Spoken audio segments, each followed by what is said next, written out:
Audio Jungle.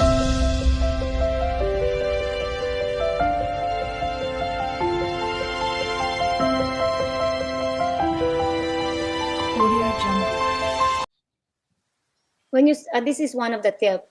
People come and go in your life, and that is what they teach you. So we'll meet a ton of people throughout your life in a blogging community, but not all of them will remain by your side. So I think I met nice people along the way, but they're gone uh, along the way too.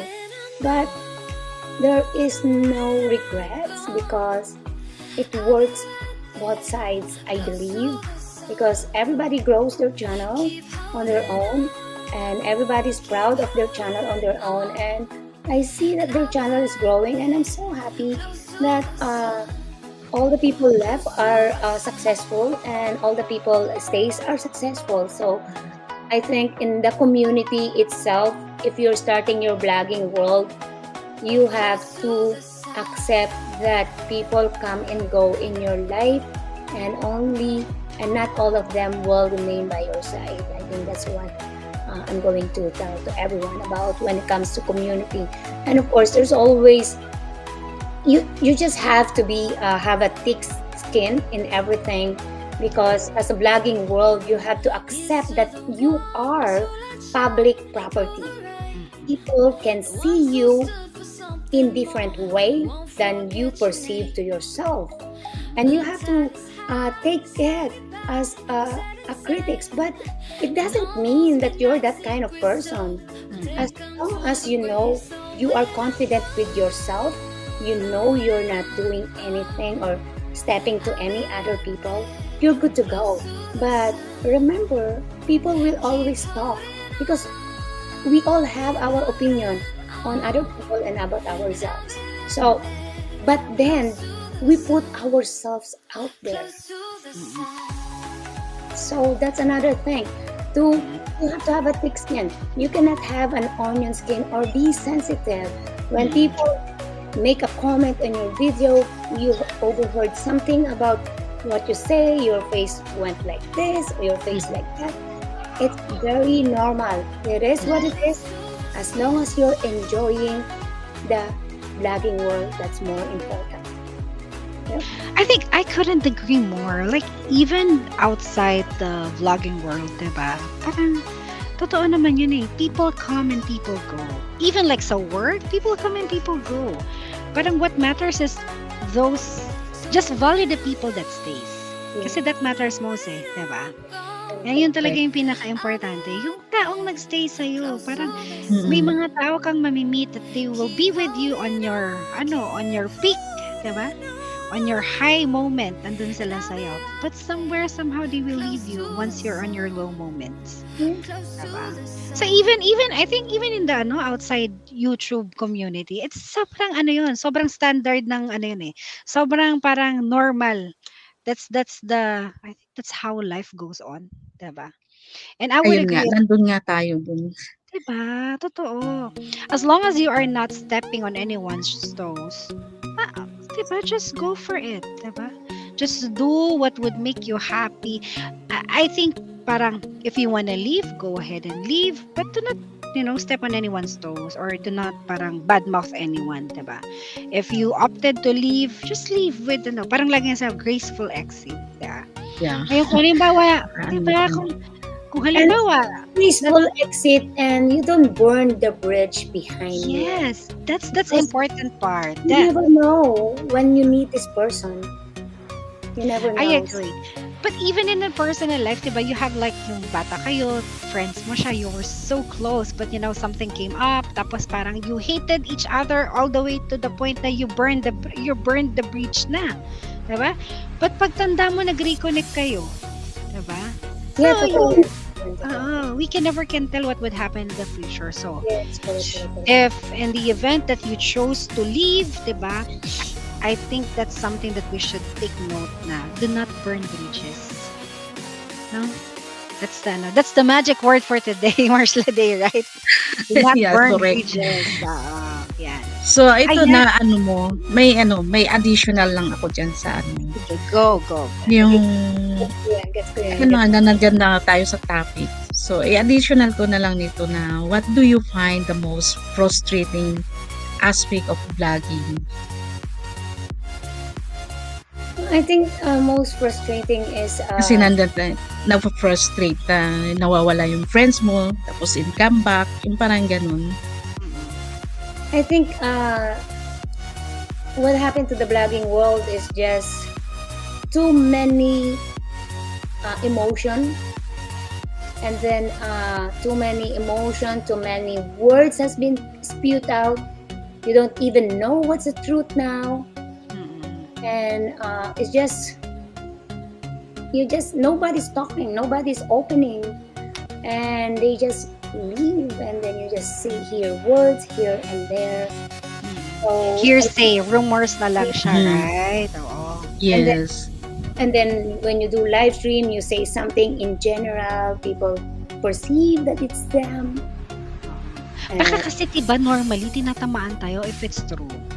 Parang Yes, correct. diba, there are times like they would just talk about parang general aspects, parang general Kaya pag information. minsan kung natatamaan ka, yung kumbaga parang i-give up ko ba o continue, yung parang ganun nga, napofrustrate ka talaga. Oh, yeah, I do. It came up to me. I got frustrated, but I have this Royal Pinay Angels. I have so many people in the Philippines depending on my YouTube income. You know, so Mhm. there's at one point in my life is it really worth it to continue YouTubing? Is it really worth it to do it? If it's about money, you can just stop it, you know. But I still, I have lots of people that depending on my YouTube income. So Bako- rather, let's say that there's a lot of people depending on you. Kasi Yes. baka ma-misquote ka naman. There are a lot of people depending on you, right? Oh, yeah, depending on me, so I cannot stop. So I have to continue what I'm doing, and I love what I'm doing, and I love helping people, and I don't wanna.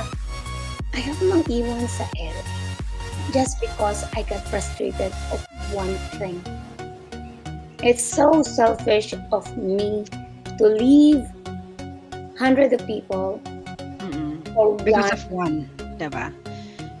Tama naman. one. Correct. Ano ko yun ha, parang I agree with that. Parang dapat somehow will be upfront. But there's a thin line between being upfront versus being rude, diba? So upfront in a sense na you have to tell the person na parang what offended you, parang what hurted you. Pero the person kasi we have different we have individualities. We have different personality. So maybe yung personality ni Marshall Day is very different from personality ni Mamu or personality ni Pinay Life USA. So pwede na yung sinabi ni Mamu kay Pinay hindi na offend, pero si kay Marsla Day is na offend siya. Pero hindi alam ni Mamu, right? So dapat pag Correct. gano'n, you have to tell the person, I got offended. Para next time, hindi niya na uulitin yun. Kasi pag next time inulit niya na yun, teka lang, ba't inulit mo yun? Diba? Parang I already told Tama. you na na-hurt ako, diba? And I think Ayun na that's nga. Sila open na. yes, that's the beginning of you knowing the person better, right? Diba? Tama, Bahala na importante kung yun. magsagutan kayo dyan, basta na-clear. Oo, clear tayo. Kasi, parang you will not say anything. Tapos, parang magpaparinig ka. I hate those kind of people too. Hindi mo sinabi sa akin what was wrong. Tapos, parang, parang, we're telling a lot of things behind my back na hindi ako familiar. Na unfair naman dun sa tao na hindi niya alam na what did I do wrong? Diba? Parang, ano yung reason bakit ganito? It's so unfair. Yung biglang nawawala siya, tapos hindi mo inaisip, napaplaning ka na, ano kayang kasalanan ko? Oo. Ayun nga Even, yung ano. totoo. Even Tapos like, bigla kang may sinasabi sa likod na kung negatives, lahat yun. totoo yan. Parang even sa hindi lang to sa applicable sa YouTube channel or sa YouTube community.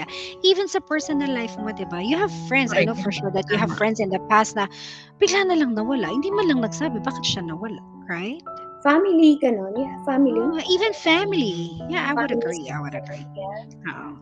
Pero alam mo, gusto ko yung essence na sinabi mo na because the reason why na parang you wanted to continue and you keep on going because of your passion. Yung passion mo dito sa YouTube, sa Mm. pag-YouTube, 'di ba?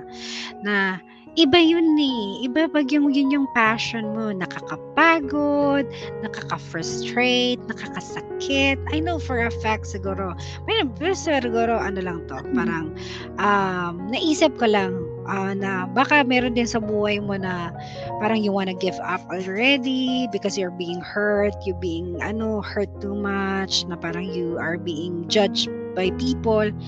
But at the end of the day, just go ahead and continue what passionate you. Diba? Especially if there's a lot of people that you are motivating a lot of people. Just go for it. Sabi nga ni Marsha Day, it may be like a frustrated situation. But I hope Yes. that when the time another parang incident comes na na-frustrate ka, just go back to this video. Just remind you what passionate you and what motivates you. No? Tama. That's right. Since you mentioned I think it's like being heartbroken in your first love and then naka-move on ka na. And then Yes. balik ka ulit, nakipag-boyfriend ka ulit, tapos nakipag-break ulit kayo, di ba? Parang pero I don't know, dahil dyan, parang I don't know if you heard about this quote na the reason why you are parang there are relationship ending because you are bound to meet a new love. yeah. Amen. So there's always for you to have a new beginning. No, I really, all these to be honest, all these challenges is I'm so thankful with all the challenges I received. There is no regret at all. It all comes in positive result. So I'm very, very thankful with all the challenges. Maybe during that time, why, bakit ganito. But after I passed that challenges, I'm like, oh, goodness, thank you so much. Para ako nag-graduate ng valedictorian. At least the learning, that's the most important part, the learning. And so na-touch na natin yung community, na-touch na natin yung pros and cons, na-touch na natin yan. Parang, so ano ba yung mga usual content mo, yung category ng content mo? Parang bigyan mo kami ng enlighten us. This is one of my tips sa mga new vloggers is know what you want. But it's so really hard when you're starting YouTubing. You don't know what you really want. So that's why as I started my vlogging, I just put everything in one channel, and then later on, it's not on this channel. I have to make another. So I created a lot of channel. Like my other channel is only focused on my kids. But I learned that when I was after 1 year, suddenly done. But then that's why I'm telling to new vloggers, know what you want. So that's why I created some channels. I have kids channel.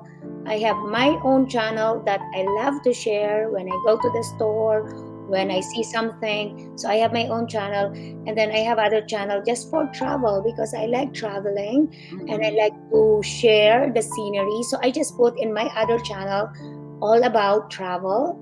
And so the other one, I love music, the music in my live stream. So I put that in my other channel. So all the music that I use in my live stream is on my other channel. And then I have a charity that help in the Philippines. So I put that in my other channel that only caters on charity only. So pero I know that you have like multiple channels kasi nakikita ko din yan sa mga bloggers dito. Parang ginagawa nila, pinipin nila yung mga yung mga other channels or anything na parang connected na channels nila dito sa pag nagbo-vlog sila.